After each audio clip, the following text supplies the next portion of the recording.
Fuck. Welcome back to Hell. We are going back to recap this manga and finally plan on completing a volume. So sit back, relax, and enjoy.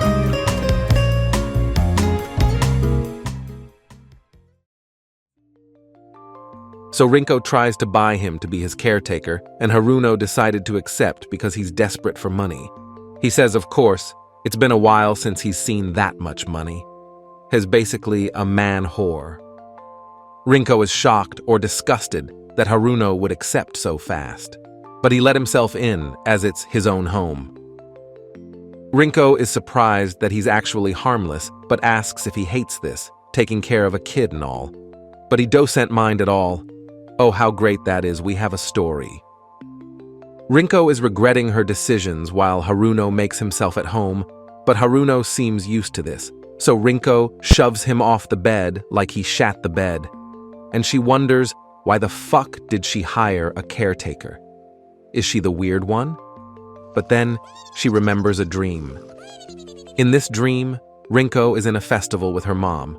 They bought a fish, but Rinko is afraid that the little fish would get lonely. But her mother reassures her that little by little, the little fish would get used to surviving. You shouldn't put it in a new water, but gradually add new water to its original one. Even if it's alone, it can swim by itself. I guess it's like that for Rinko. She is the fish. And she asks alone if mother thinks that she could swim by herself too. She wakes up from her dream and sees Haruno next to her. She panics, but Haruno asks if she would like breakfast. She's late as hell to her class, and she packs up and leaves. While in school, Rinko's classmates ask why she was so late coming to school. She says that she overslept. They asked if her mom woke her up if she overslept. She says that her mom overslept too. She tries to act like a normal kid and that there's no way she would let her friends know what happened to her mom. It's a secret, and she can't let anyone find out. While coming home, Haruno is sleeping on the trash. Rinko yells at him about sleeping. Haruno, being charming, says, "Welcome home." But Rinko had enough, and she plans on going to the convenience store to get garbage bags. And Haruno asks if he can join. While leaving, Haruno grabs Rinko's hand as a habit, and Rinko slaps it away and yells, why Haruno held her hand. Turns out it is a norm for him. While Rinko is scolding Haruno, they hear a door open. It's Rinko's neighbor, and Rinko is quick to say that Haruno is her cousin and that he will be staying at her house for a while. As Rinko is yapping about her mom, Haruno stops her and says that she is a very diligent kid, and how Rinko is basically taking care of Haruno instead, and, with his charms, he can get away with anything at this point. Haruno leaves with Rinko, and at the grocery store, Rinko buys Haruno cigarettes, and Rinko has had enough of lying to the people around her. She finally breaks, saying that no matter what, she's a poor little girl, and the people around her down know who she really is as a person. She tries to hide the truth time and time again, but she thinks she looks like an idiot for pretending. Haruno says that she isn't who she says she is.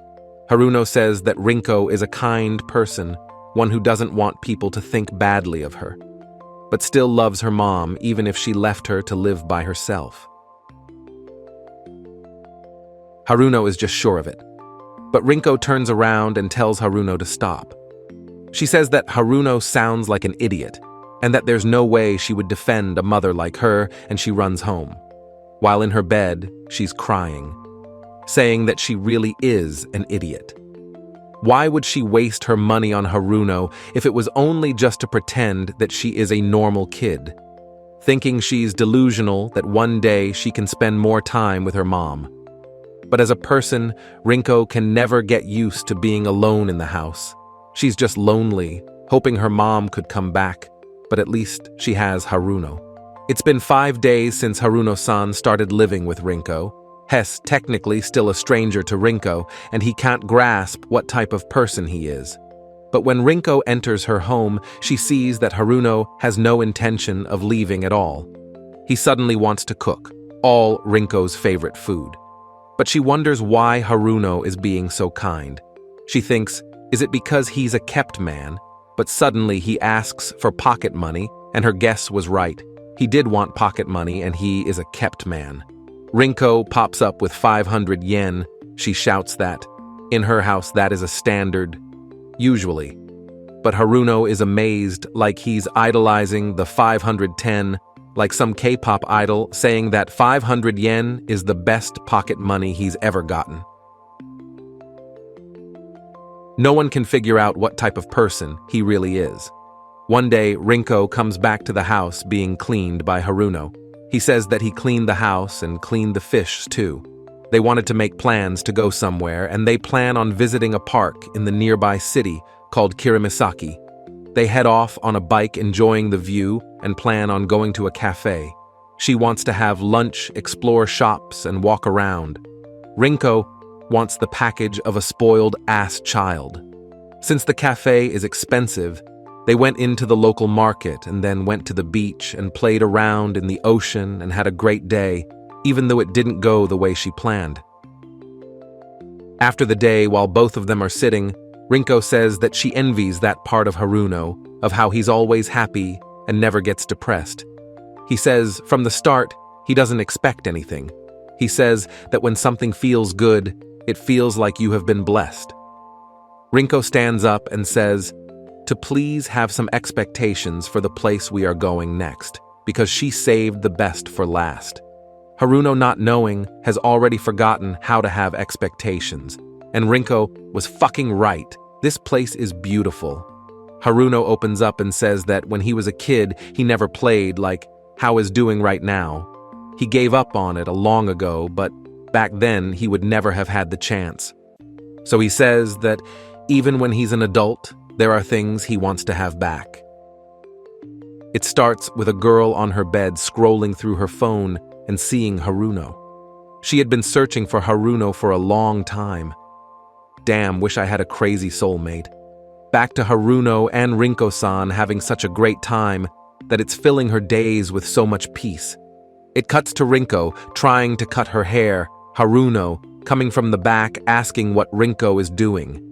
She figures that her bangs are too long and she's trying to cut them. Haruno, seeing this, offers to help, and Rinko says that she always tries to cut it herself, but it's always been uneven. She says she wanted to change her hairstyle and she wanted to change it to braids because her friend had it and always admired her.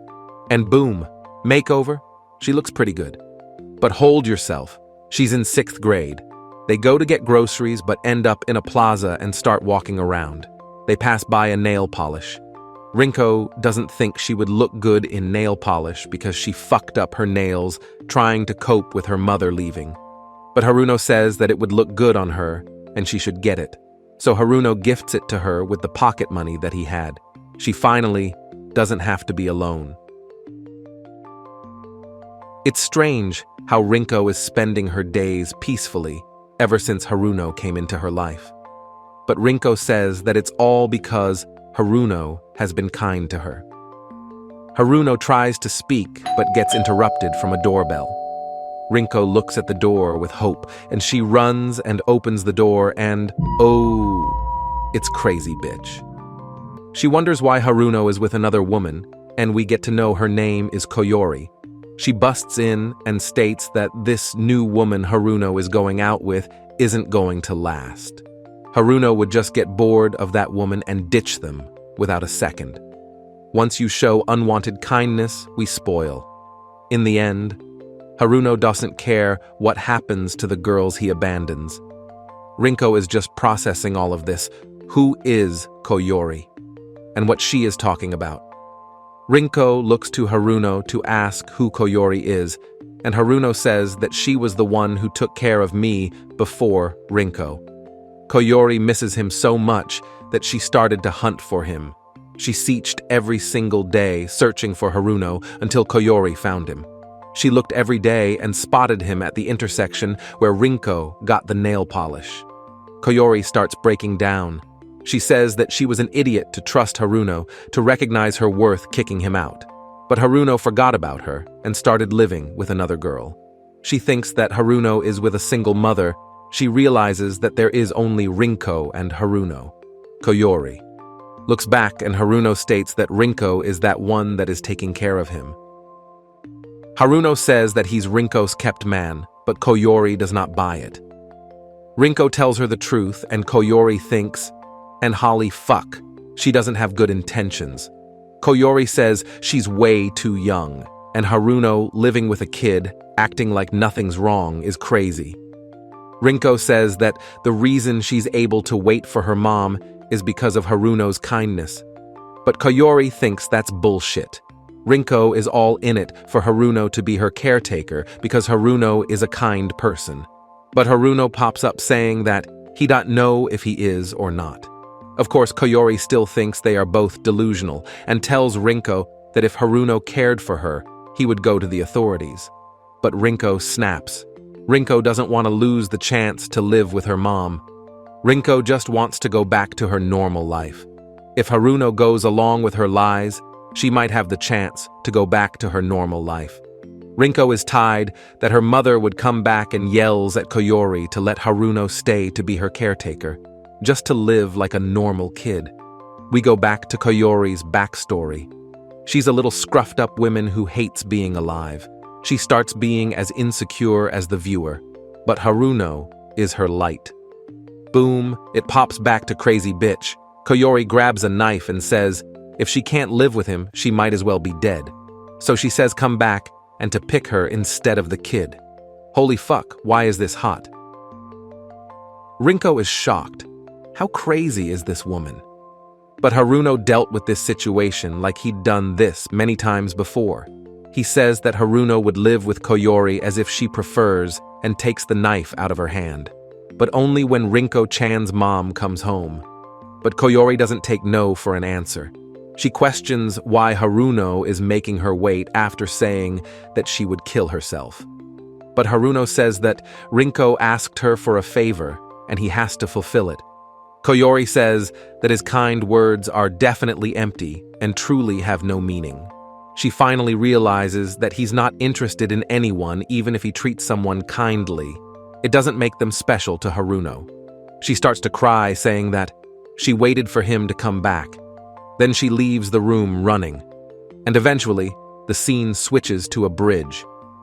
Koyori is coping with her loss, saying that the version of her is uglier than before. But here comes someone from a distance. It's Rinko.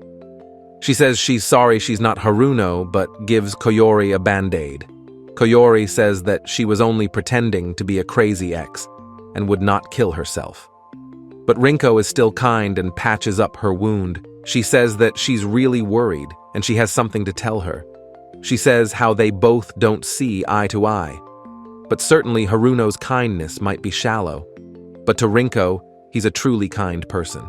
So that's why Rinko would take care of Haruno.